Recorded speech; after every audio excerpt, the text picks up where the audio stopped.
Querida irmã, querido irmão, a paz do Senhor, nós vamos dar continuidade ao nosso estudo sobre os dons espirituais e ministeriais.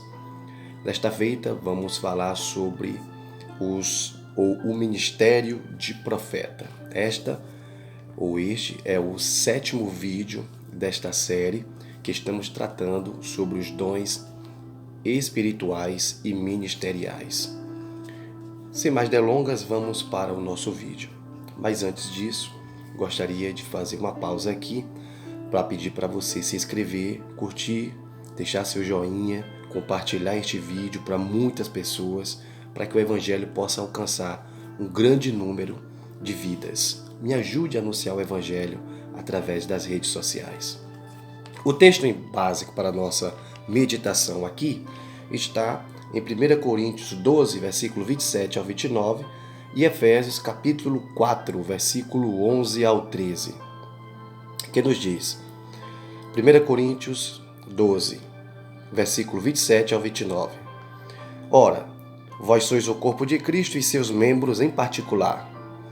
E a uns pôs Deus na igreja, primeiramente apóstolos, em segundo lugar profetas, em terceiro doutores, depois milagres, depois dons de curar, socorros, governos, variedades de línguas. Porventura são todos apóstolos? São todos profetas? São todos doutores? São todos operadores de milagres? Efésios 4, versículo 11 ao 13. E ele mesmo deu uns para apóstolos, e outros para profetas, e outros para evangelistas, e outros para pastores e doutores, querendo o aperfeiçoamento dos santos, para a obra do ministério, para a edificação do corpo de Cristo, até que todos cheguemos à unidade da fé e ao conhecimento do Filho de Deus, a varão perfeito, à medida da estatura completa de Cristo.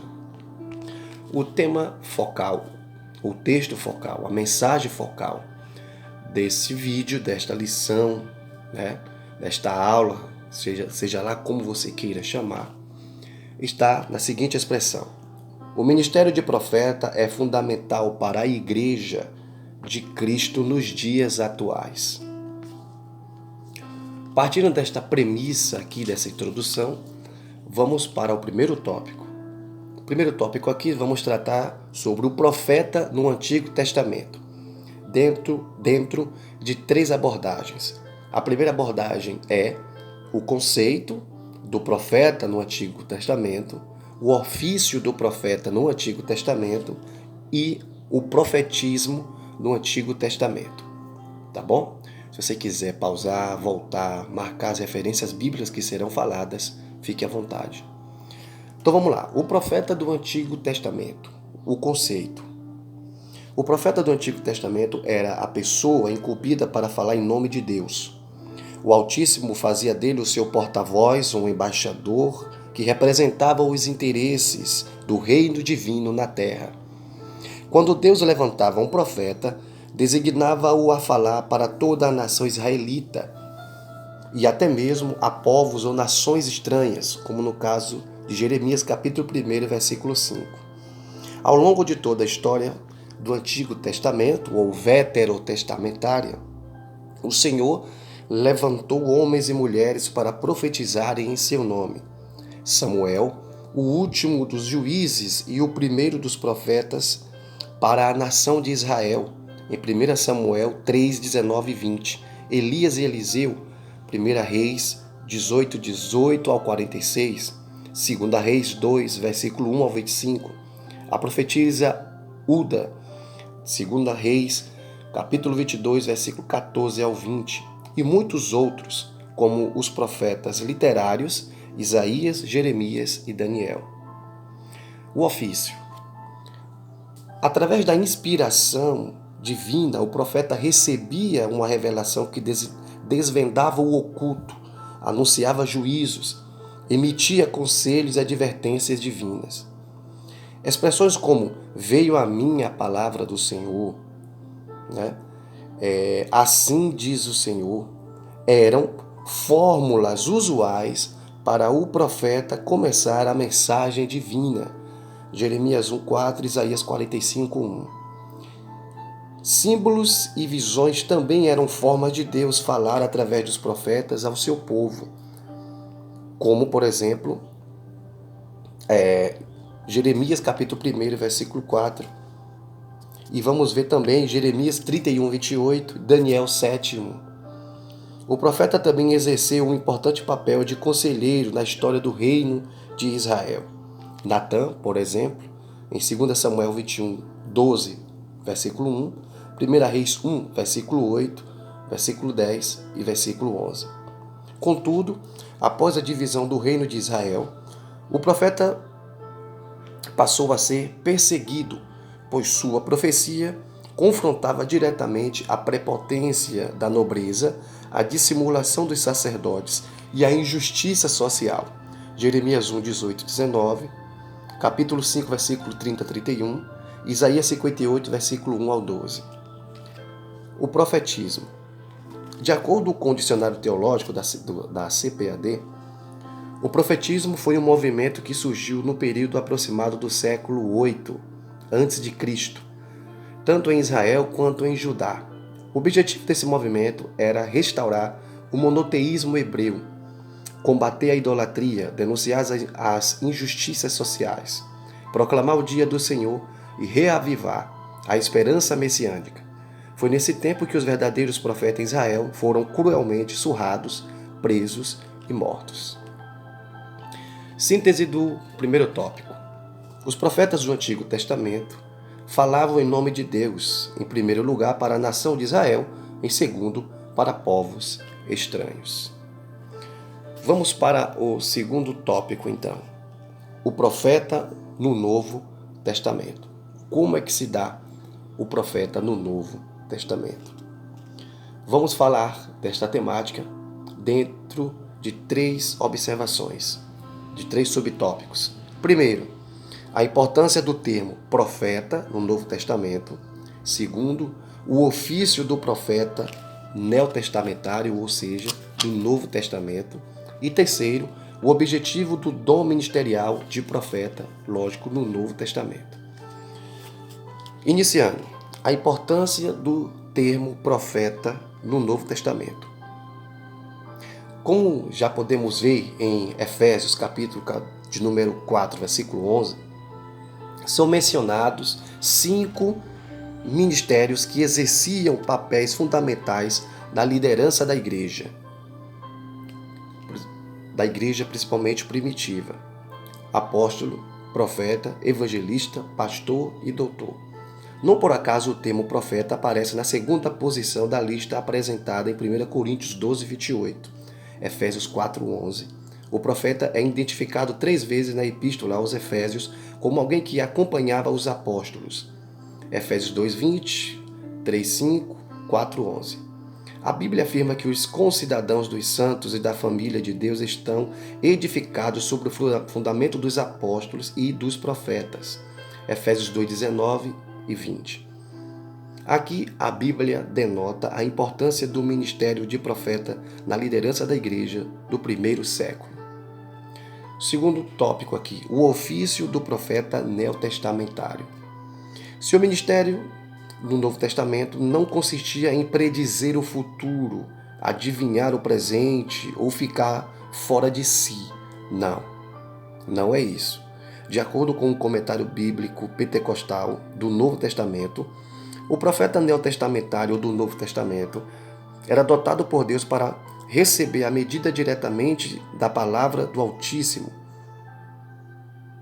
Apesar de ele, algumas vezes, predizer o futuro, conforme institui-nos a Bíblia de Estudo Pentecostal, seu ofício consiste em proclamar e interpretar.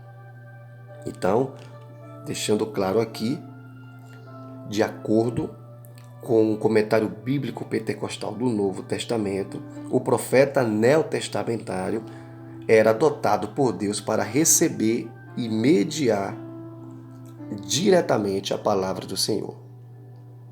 Então, o seu ofício consiste em proclamar, e interpretar a palavra de Deus por vocação divina, com vistas à admoestação, exortação, ânimo, consolação e edificação da igreja. Atos 3, versículo 12 ao 26, 1 Coríntios 14, 3. Era dever do profeta do Novo Testamento, assim como para o do Antigo Testamento, desmascarar o pecado, proclamar a justiça, advertir do juízo vindouro e combater o mundanismo e frieza espiritual entre todo o povo de Deus. Lucas capítulo 1, versículo 14 ao 17. Por causa da mensagem de justiça, principalmente que o profeta trazia ali no Novo Testamento, apresenta em tempos de apostasia e confusão espiritual, inclusive na igreja. Não há outro jeito. Ele fatalmente será rejeitado e perseguido por muitos. Então, da mesma forma que o profeta da igreja primitiva e na igreja primitiva combatia toda a classe de erro e também apostasia, hoje em dia, quando Deus levanta alguém no meio da igreja para pregar uma mensagem de juízo, para pregar uma mensagem confrontando também essas mesmas temáticas aí, com certeza esse profeta será rejeitado e perseguido muitas das vezes por muitos. Subtópico 3 então aqui. O objetivo do dom ministerial de profeta. A função do profeta do Novo Testamento também é apresentada por Paulo no mesmo bloco de versículos em que ele menciona os 5 ministérios em Efésios, capítulo 4, versículo 11 ao 16. Ou seja, o profeta é chamado por Deus a levar a igreja de Cristo a uma plena maturidade cristã, pois como um organismo vivo, a igreja, o corpo de Cristo, deve desenvolver-se para a edificação em amor. Para que tal seja uma realidade, os profetas do Senhor devem desempenhar suas funções, capacitados e dirigidos pelo Espírito Santo.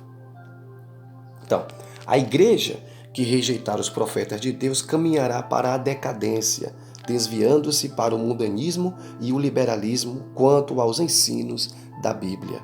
Se ao profeta não for permitido trazer a mensagem de repreensão e de advertência, denunciando o pecado e a injustiça, João 16, versículo 8 ao 11, então a igreja já não será o lugar onde se possa ouvir a voz do Espírito Santo. Vamos lá. Os profetas pertencem à igreja apostólica e tinham um ministério específico de declarações inspiradas, enquanto os apóstolos e evangelistas levavam o evangelho ao mundo não regenerado. Os profetas tinham como missão consolar, edificar e exortar as várias igrejas. Judas e Silas, que também eram profetas, exortaram e confirmaram os irmãos com muitas palavras. Atos 15, 32. Sua mensagem, porém, não deveria ser tomada como infalível, mas julgada e avaliada por outros profetas da igreja local. Stanley Horton, no livro Doutrinas Bíblicas, os fundamentos da nossa fé. Em síntese do tópico 2 diz: os profetas em o Novo Testamento desempenhavam um importante papel de liderança nas igrejas locais. Vamos para o tópico 3 aqui, último tópico, para encerrar. O tópico 3 diz: discernindo o verdadeiro profeta do falso. Esse tópico aqui está dividido em 3 partes, que são eles. Primeiro, simplicidade e arrogância.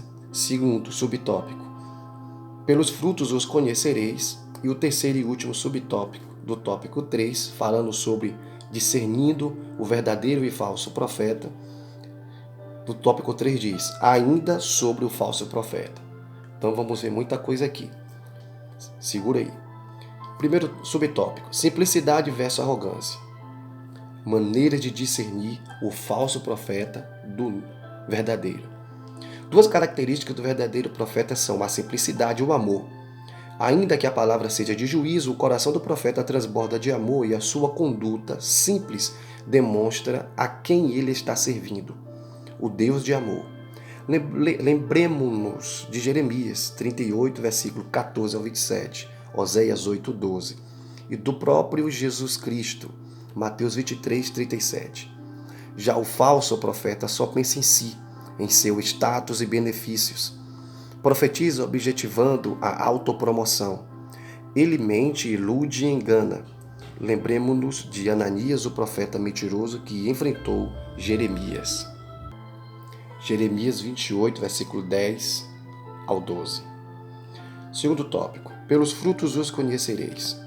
Uma advertência séria de Jesus para os seus discípulos foi acerca da precaução com os falsos profetas. Como reconhecê-los? Por exemplo, como reconhecê-los?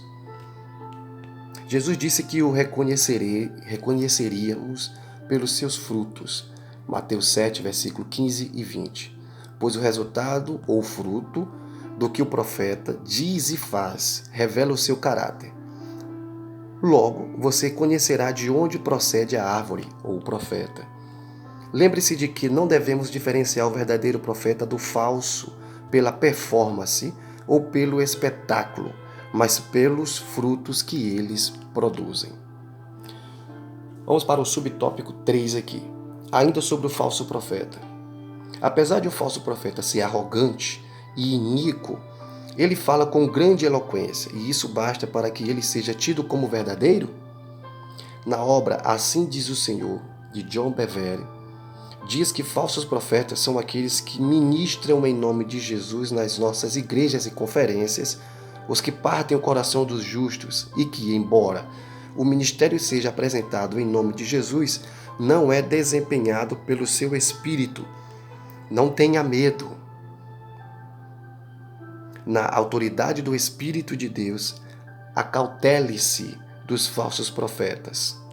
Seja prudente.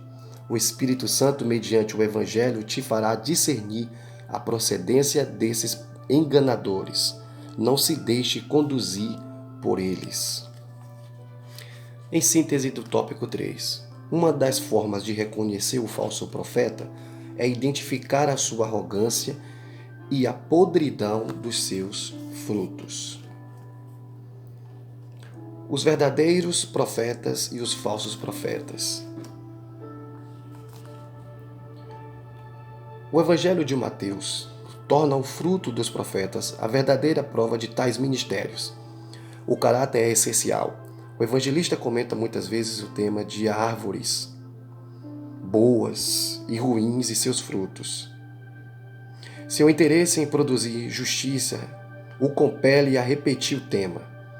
João Batista fala que a impenitência dos fariseus e saduceus é como árvores ruins.